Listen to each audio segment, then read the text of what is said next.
In 10th century Germania, near the Teutoburg forest, a commander saw a woman in white lying by the roadside and harbored ill intentions.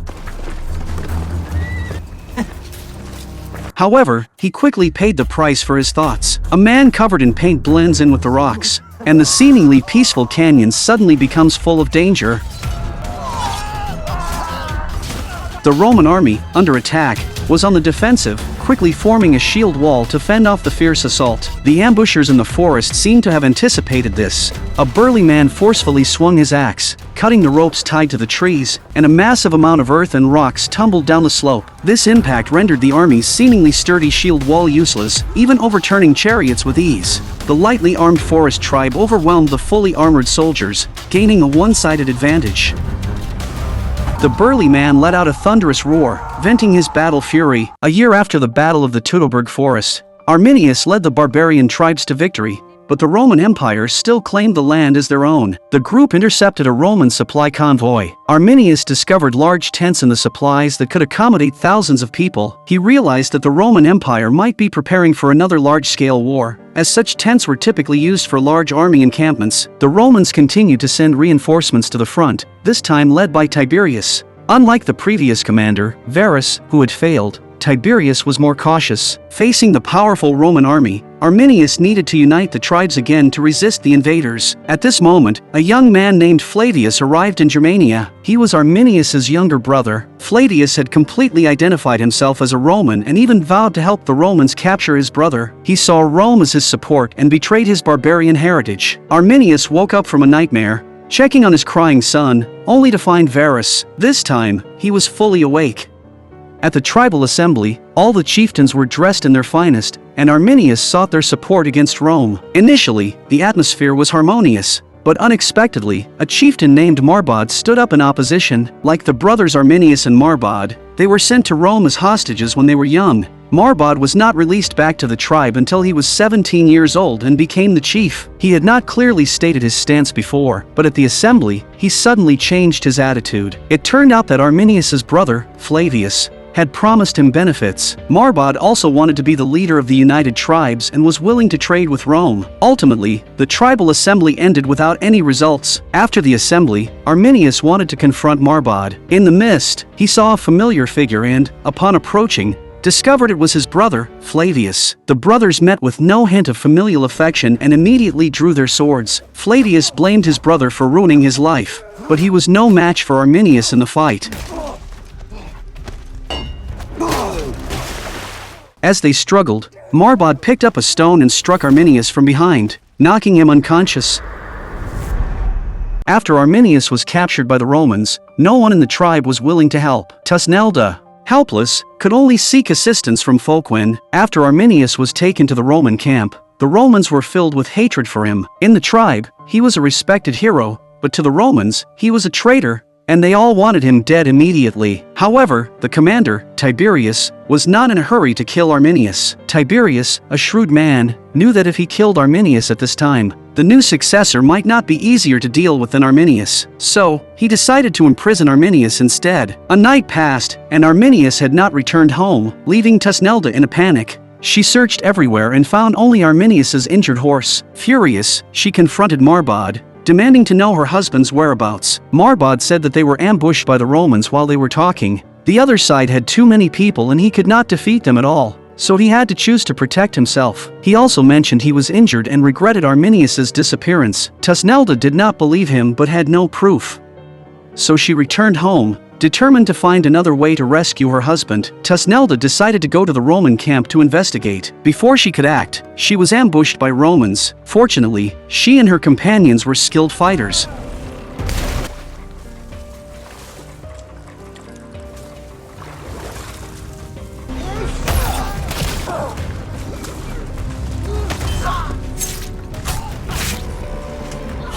And after a fierce battle, they eliminated the Roman squad.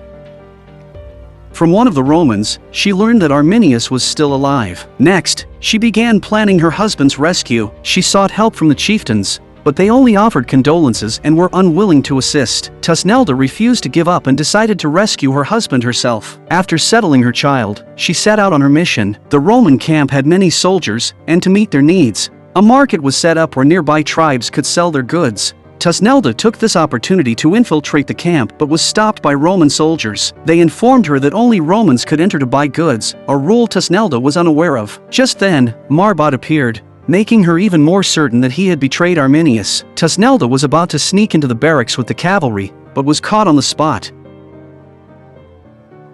At that moment, Folkwin appeared. Folkwin lied that Thusnelda was his sister, saying that she had suffered a brain injury when she was a child and her IQ was not normal, which allowed Thusnelda to sneak out of the city. Folkwin was now married to a Carthaginian woman. Hearing Thusnelda's story, Folkwin's wife felt sympathy and agreed to help rescue Arminius. At first, Folkwin was reluctant to help. After all, he had finally gotten over his past relationship troubles and didn't want to get involved again, but after his wife's persuasion, he decided to help. The next day, the three entered the Roman camp. Folkwin's wife demonstrated her flying knives, claiming they were made of special materials and extremely sharp. The Roman soldier assisting her showed no fear. Thusnelda couldn't see the location of the prison cells in the front of the barracks, and was very anxious. She wanted to check the back but had no good reason to go there without raising suspicion. Folkwin appeared, acting drunk and attacking the Roman soldiers. As expected, he was captured and taken to the prison. Though he claimed he wouldn't help, he couldn't bear to see Thusnelda in distress, as he once loved her. Folkwin was led away by the soldiers, followed by Thusnelda and Folkwin's wife. After arriving at the cell, Folkwin immediately regained consciousness and subdued the Roman soldier guarding him, and the two women also killed other guards. At this moment, a man suddenly appeared. Folkwin wanted to get rid of this man, but was stopped by Arminius. Arminius revealed that the child was his son from Rome. Folkwin hesitated but then let go. However, Gaius suddenly turned and stabbed Folkwin's wife. Thusnelda knocked Gaius unconscious, and Arminius told the others to flee while he stayed to handle the situation, planning to escape with his son. At that moment, Arminius's brother, Flavus, arrived, and the brothers faced off again. With no brotherly affection, they fought fiercely.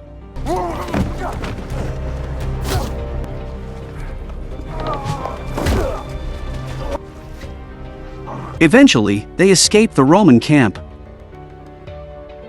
with Arminius following closely behind. He put on Flavius's military uniform and escaped with his unconscious son, while Flavius was imprisoned in a cell. Arminius's escape was slowed by carrying his son,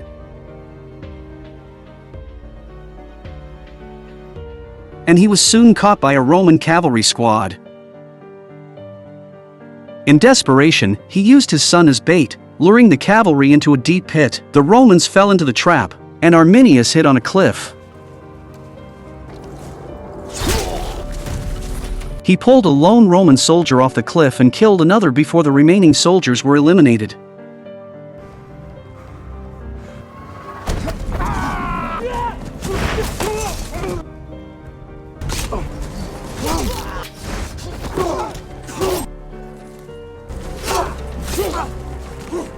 Soon, only the squad leader remained. The captain threatened Arminius with Gaius, and seeing his son in danger, he came out of his hiding. Arminius told the squad leader to deliver a message to Tiberius. This land belonged to the Germans, and any further Roman invasion would be met with fierce resistance. Arminius returned to the tribe with his son, and the sight of humans and small animals living in harmony astonished Gaius, who had grown up in Rome. Arminius left Gaius with Oddvolf, whose bedroom was a pigsty. Gaius wanted to leave, but Oddvolf was so strong that he could not escape.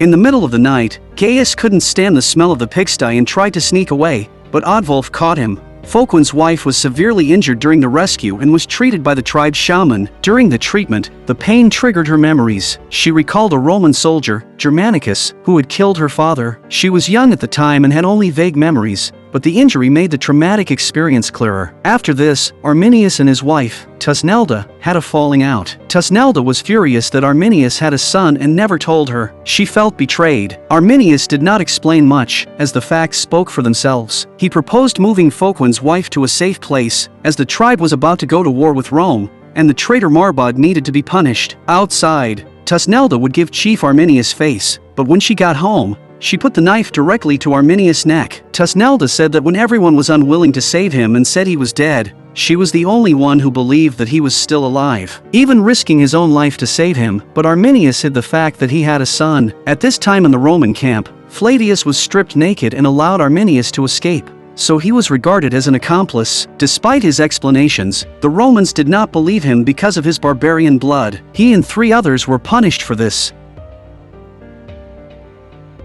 Germanicus used them to boost the morale of the Roman army, executing the others but sparing Flavus. Flavus, terrified, shouted that he and Marbod were childhood friends, hoping this would save him. Tiberius is wondering whether to let him go, while Germanicus is eager to execute Flavus.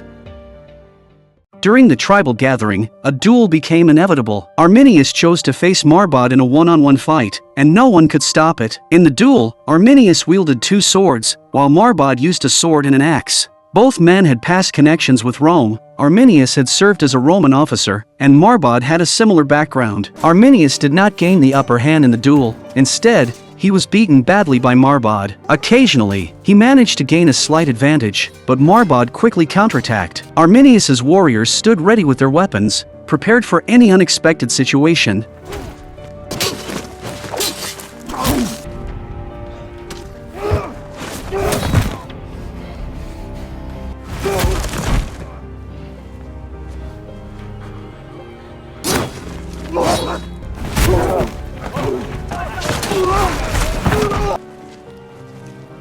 During the fight, Arminius was kicked into a pile of burning coals. He grabbed a handful of the burning embers and threw them at Marbod's face, instantly turning the tables. Seizing the opportunity, Arminius held his sword to Marbod's neck. Arminius told Marbod that the difference between barbarians and Romans was that barbarians always fought among themselves, which benefited Rome. These words were spoken to him by his son, Gaius, just before he left. Romans enjoyed seeing the barbarians fight each other, reaping the benefits as a result. Despite being at a disadvantage, Marbod refused to kneel before Arminius. Arminius had no intention of making him kneel. Instead, he extended his hand and helped Marbod up. The next moment, Arminius dropped his sword and pledged allegiance to Marbod, acknowledging him as the king of the Germanic tribes. This action shocked Arminius's tribe and Thusnelda, who found it difficult to accept.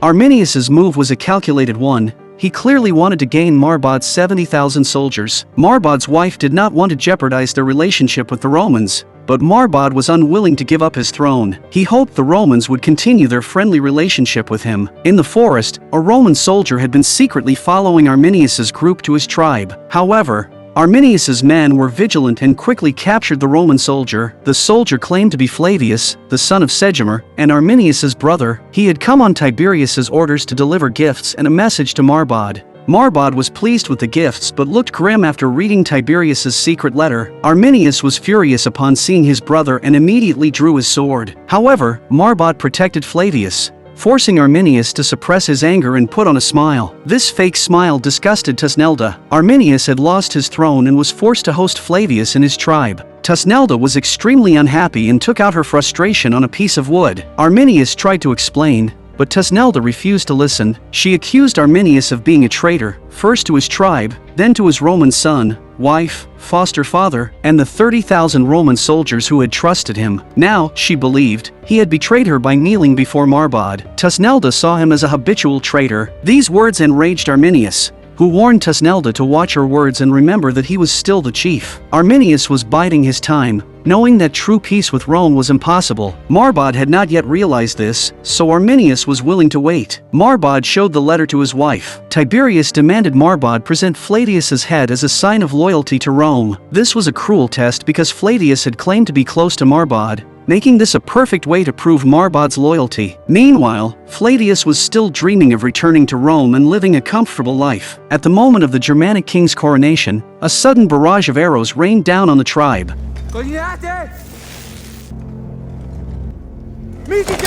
According to the rules, no weapons were allowed during the tribal gathering, leaving the chiefs and their families defenseless and plunging them into chaos. If not for the selfless protection of his men, Marbod would have been killed. Marbod stood alone in the field with no means of retaliation, shielded only by a few men with shields. Arminius's fierce warrior Oddvolf was struck by multiple arrows and fell to the ground. The attack was led by Germanicus, who continuously ordered the archers to fire. The Romans had found the tribe's location thanks to Flavius and Gaius leading them there. Gaius had spared Flavius, who, in turn, had called the Roman archers for help. The Roman archers fired relentlessly, aiming to eliminate all the tribal chiefs. Arminius watched as Gaius ran away, tears in his eyes, finally understanding why his son had agreed to attend the tribal gathering. Marbod watched his people fall one by one, powerless with only a shield for defense. Suddenly, a figure emerged from the fog, attacking the archers from behind. It was Folquin. Germanicus had only brought archers on this expedition, and they were no match for a swordsman. The archers were quickly overpowered.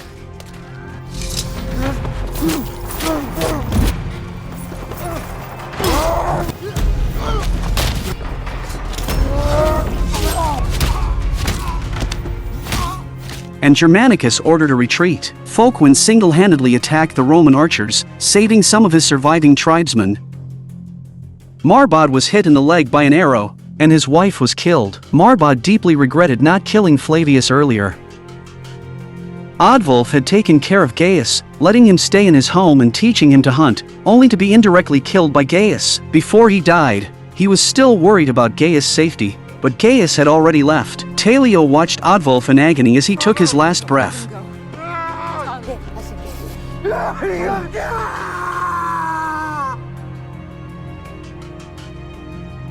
Germanicus returned to the city to a hero's welcome from the Roman soldiers. Tiberius publicly praised Germanicus and Flavius for their bravery. Flavius was overjoyed, thinking he would finally be accepted as a Roman. However, he was naive. In the tent, Tiberius's attitude changed drastically. He angrily berated the two men, demanding to know who had authorized their actions. For months, he had been creating the illusion of peace to make the barbarians let their guard down and fight among themselves. Now, because of the attack, they would unite instead. Tiberius expressed that he did not like Germanicus's actions on his own. As for Flavius, Tiberius had him stripped and thrown into prison, saying that barbarians could never become Romans. Flavius's fate was deserved. Marbod brought his deceased wife to the Roman camp. Tiberius claimed he had not authorized the attack and blamed Flavius for instigating Germanicus. Marbod demanded that Tiberius hand over Flavius and Germanicus, but Tiberius refused. Still hoping to maintain a facade of peaceful partnership, Marbod insisted there would be no peace without their surrender. Tiberius then ordered the archers to fire, signaling the end of their peace.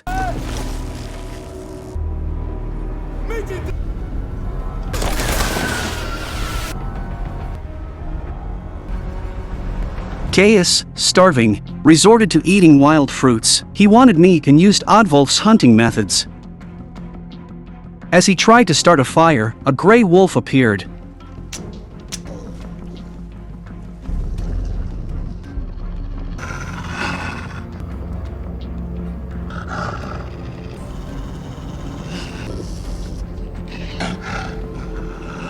Gaius cautiously approached the wolf, but it ran away. When Gaius opened his eyes again, he found himself surrounded by Roman soldiers. This time, Gaius did not reveal the location of the barbarian tribe and kept running.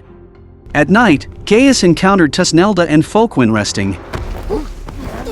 He urged them to follow him, but Folkwin did not trust him. Gaius insisted that if they did not believe him, everyone would die. Thusnelda and Folkwin looked in the direction Gaius pointed and saw hundreds of warships sailing towards Germania. Marbod's 70,000 troops would take at least 3 days to arrive, while the ships could transport Roman soldiers to the camp in just 1 day. Thusnelda rushed back to her tribe to inform Arminius. Facing at least 10,000 Roman soldiers, they discussed how to respond to the impending war. An elder suggested attacking the Roman ships, but Arminius dismissed the idea, pointing out that the barbarians were unfamiliar with Roman warships and could not swim. Another suggestion was to use the captured Germanicus and Tiberius as bargaining chips, but Marbod knew Tiberius was not trustworthy. After these events, Marbod finally realized the threat Rome posed to his people. Thusnelda proposed attacking the Roman camp before the ships arrived, which seemed the most feasible plan. They decided to strike while the Roman camp was still vulnerable. However, even if they adopt this method, they will need to fight 1 against 3 to have a chance of winning. Some people are unwilling to take such a big risk, but if they don't take the risk, they will only face the fate of being enslaved and massacred. They decided to take the gamble, hoping for a slim chance of survival. Arminius decided to lead his entire tribe into battle. His son Gaius, after experiencing these events, finally understood his identity and was willing to fight for his tribe. Gaius practiced combat techniques, with Arminius personally guiding him. However, Gaius could not keep up with his father's moves, and sending him to battle would be suicidal. Arminius did not want to lose his son again and refused to let him fight, but Gaius told him that in the eyes of the Romans, they were all barbarians, regardless of age or gender, even if he could not truly fight, making the Romans believe he could was enough. These words deeply moved Arminius, who realized his son had grown up. Despite the potential cost, as a father, he had to learn to forgive and support his son. Everyone in the tribe, regardless of age or gender, contributed to defending their home, crafting weapons together. Thusnelda's father, Segestes, was a coward who wanted to prove his loyalty to the Romans. He betrayed his tribe again, informing Tiberius of their plans. Tiberius couldn't believe at first that anyone would sell out his people for gold, but after seeing Segestes, Tiberius despises him greatly. He told Segestes to speak quickly. Segestes revealed that the tribe knew about the Roman ships and that Marbod would seek revenge for his wife. He also mentioned that Germanicus had been captured. Tiberius already knew this but was alarmed when Segestes revealed the planned attack time for the next day. Segestes suggested Tiberius be prepared, and Tiberius smiled at the news. Arminius had planned to infiltrate the Roman camp disguised as a Roman soldier and open the gates from within. However, due to Segestes' warning, Tiberius ordered that no one be allowed in or out of the camp until the ships arrived. In a fierce battle between the barbarians and the Romans, it was a direct confrontation between light and heavy armor. Each barbarian warrior had to kill 3 Roman soldiers to secure victory in this battle. The sound of war drums was deafening, and thick smoke enveloped the forest east of the Roman camp. At this moment, a donkey's bray came up from the smoke. On the donkey's back was a man with his mouth gagged. It was the captured Germanicus. His disheveled appearance amused the Roman soldiers on the city wall. The Roman defenders on the western wall were so eager to see what was happening over here that they didn't notice anything unusual happening outside their own city. Unbeknownst to them, German warriors, their faces painted with distinctive battle markings, were hiding in the grass below.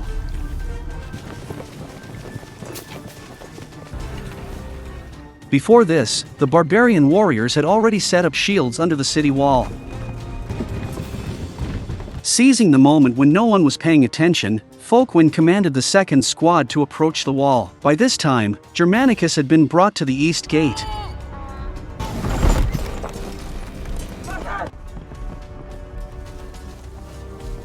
And he told Tiberius that this was a trap and that the main force was attacking from the west. However, by the time the Romans realized it, it was too late.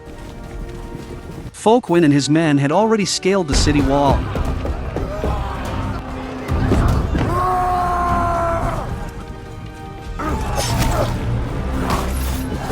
Seeing this, Arminius led the remaining troops in a full-scale assault.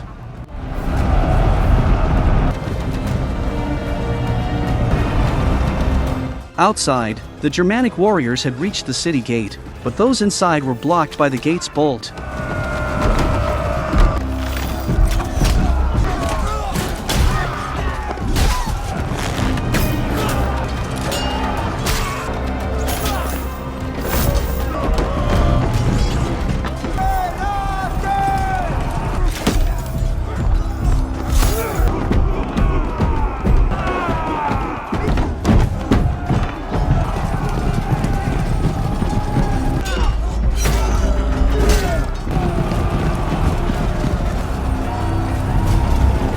At a crucial moment, a barbarian warrior wielding a large hammer smashed the bolt, allowing the Germanic forces to enter the city and engage the Roman army head-on.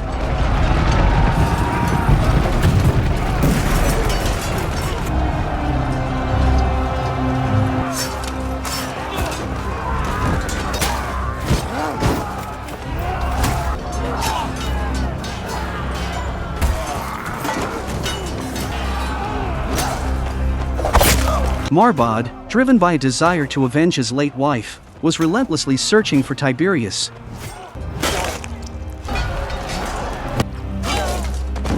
Flavus, who had escaped from his cell amidst the chaos,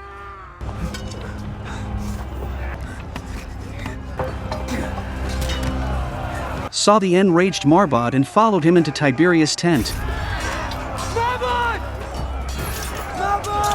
Inside, Marbod did not find Tiberius but encountered some trouble. Fortunately, Flavus arrived just in time to help. As they were talking, an unexpected event occurred. Flavius was killed, but before he died, he apologized to Marbod.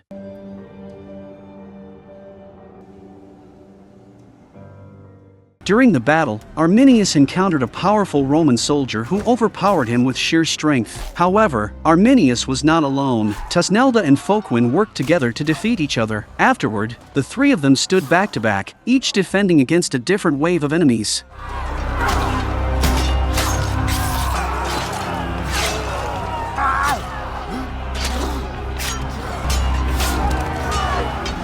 Dido, seeking revenge for her father's death, searched for Germanicus in the chaotic camp. After seeing Germanicus, Dido kicked him down and tried to kill him, but he fought back. She fell to the ground and couldn't get up, and then Germanicus stabbed Dido's leg with a sword. Dido took the opportunity to stab Germanicus with a knife, but eventually let him escape.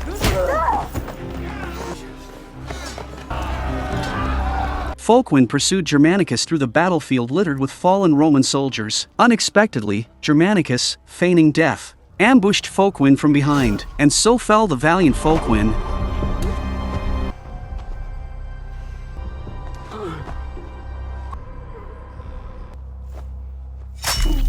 Arminius finds a dying Folquin.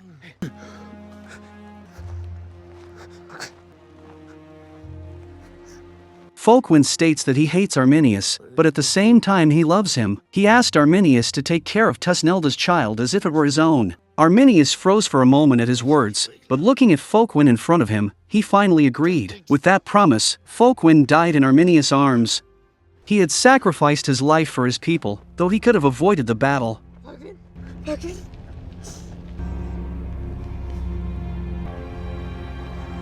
After escaping, Germanicus discovered that his adoptive father, Tiberius, had already planned to flee. Germanicus wanted to stay and fight with his soldiers, but Tiberius believed that only soldiers needed to fight. The future emperor did not. Tiberius argued that knowing when to retreat was a necessary skill and that Germania was just a province. Losing one's life for a small camp was not worth it. He tells Germanicus that in the future, when he has gained enough power, it won't be too late to burn down all of Germania in a single fire. In the end, the Roman soldiers who managed to survive climbed over the wall and escaped from the camp.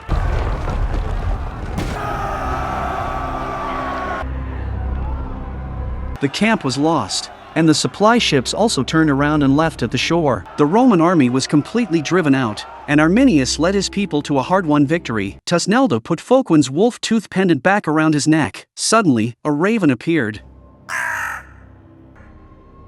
and she followed it back home. However, she found her house in disarray.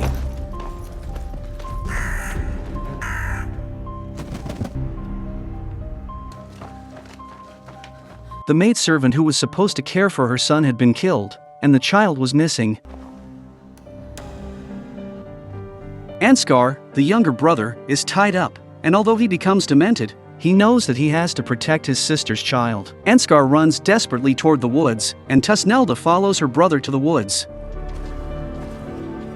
Gaius kneels at Flavius' side, and Arminius comes up to comfort him. Dido, on the other hand, cries by Folkwin's side. The war has set people free, but it has also cost people their loved ones. As Thusnelda ventured deeper into the forest, she saw her biological mother handing her swaddled child to Tiberius. Betrayed once again by her parents, her father had sold his own grandchild for a bag of gold. Facing Thusnelda, Tiberius held a dagger to the child's throat, forcing her to surrender. Segestes, having completed his task, was given the gold. Tiberius said that although he helped him, he hated traitors very much.